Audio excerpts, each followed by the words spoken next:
যারা বিরুদ্ধে কথা বলে ইমাম আলেমের পিছনে লাগা থাকে। রাসূলের কারীম সাল্লাল্লাহু আলাইহি ওয়াসাল্লাম বলেছেন তার জন্মের মাঝে বেজাল আছে। এর মাঝে বেজাল আছে? জন্মের মাঝে কি আছে? বেজাল আছে। তো রাসূলের কারীম সাল্লাল্লাহু আলাইহি ওয়াসাল্লাম একদিন রাস্তা দিয়ে যাইতেছে, একটা যুগের ভিতর থেকে আড়াল থেকে একটা ছেলে বাহির হইয়া আসসালামু আলাইকুম, রাসূলের কারীম সাল্লাল্লাহু আলাইহি ওয়াসাল্লাম হঠাৎ চমকায় গেছে। রাসূলের কারীম সাল্লাল্লাহু আলাইহি ওয়াসাল্লাম বললেন এই সন্তানটা জারজ সন্তান। কে বলছে? রাসূল বললেন এই সন্তানটা জারজ সন্তান। তখন ইবনে মুগিয়ার ছেলে হিসাবে ছিল, আসলে তো জারজ সন্তান। এই তার পিতা নাই, এই সন্তান কি করছে? দৌড়ে গেছে তার মার কাছে এবং একটা অস্ত্র নিয়ে গেছে, দাম বা তলোয়ার, একটা অস্ত্র নিয়ে গেছে। মা, আমি তলোয়ার নিয়ে আসছি, হয়তো আজকাল তোমার কথা ঠিক হবে, আমি রাসূল ইসলামের কথা ঠিক হবে। আমি জানি রাসূলের কাছে তুমি মিথ্যা কথা বলে না। মা, তুমি বলো আমি আমার পিতার সম্পর্কে অংশদার না, আমি যার সন্তান, তুমি তাড়াতাড়ি বলো। তখন বললো, হে আমার সন্তান, তুমি শোনো, তুমি তোমার পিতার সন্তান নয়, তুমি রাখালের সন্তান। আমাদের বাড়িতে যে রাখাল ছিল, তোমার পিতা সফরে গেছিল, মাসের পর মাস রাখালের সাথে সহবাস করে তোমার সন্তান হয়েছে। ওই ভবিষ্যৎবাণী রাসূলের কারীম সাল্লাল্লাহু আলাইহি ওয়াসাল্লাম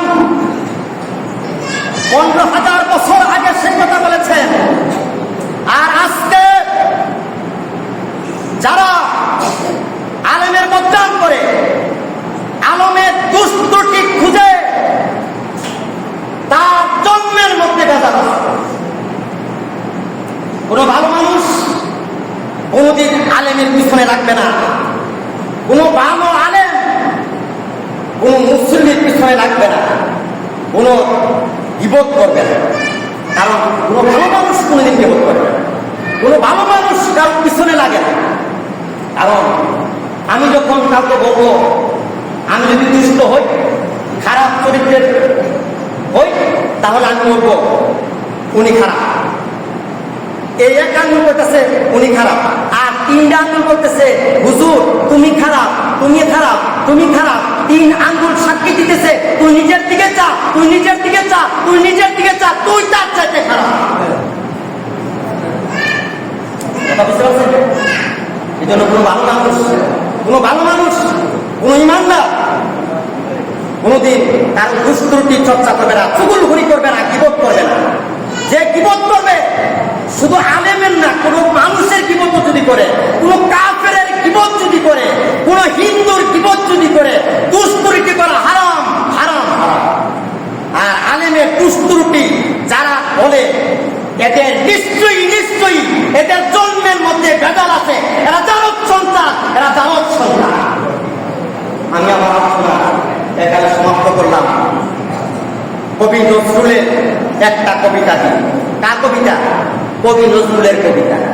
এখানে আমি যে কথাগুলি বলছি, একটা কথা যদি আমার মন থেকে বলি, আমার বিচার আছে, আছে না নাই? আছে। আর যদি প্রত্যেকটা কথা ডকুমেন্টারি রেফারেন্স দিয়ে বলি, কারোর ক্ষমতা আছে আমাদের কোনো কিছু বলা নাই। আর যদি ভুল বলি, ক্ষমতা আছে। কান ধরে এই মিম্বর থেকে কান ধরে ইমামরে নামানোর ক্ষমতা মুসল্লির আছে, যদি অবাঞ্ছিত কথা এই মিম্বরে বৈশাখ হবে। ঠিক না? এই জন্য কবি নজরুল বলেছেন, অসতী মায়ের সন্তান যদি জারজ হয়, অসতী পিতার সন্তান জারজ সে নিশ্চয়। পিতা যদি হয় পিতার সন্তান, পিতা যদি অসৎ হয়, পিতা ওই বিচ্ছদার সন্তান হবে, ওই সন্তান অসৎ হবে। কাফেরার কাছে গেছে, কাফেরার মধ্যে দেয়া কাজ করতে গেছে, তাকে খানাদের বলা হয়েছে, সে খানা পিনা রুটি রয়েছে লয়া ওইখানে ওই সাথে শুরুটা খাইছে। কথা বুঝতে পারছেন? এই হকটা কার খাইছে? সকলে হক খাইছে না? আবার আইসা সবার সাথে ভাগ বসাইছে, সমান সমান ভাগ দিচ্ছে। ওই হারাম ভাগ্য দ্বারা যে পিচ্ছ হয়েছে, আর ওই পিচ্ছ দিয়া যে সন্তান হয়েছে, ওই সন্তানটা জারজ রক্ত দূষিত, বীর্য দূষিত, সন্তান দূষিত।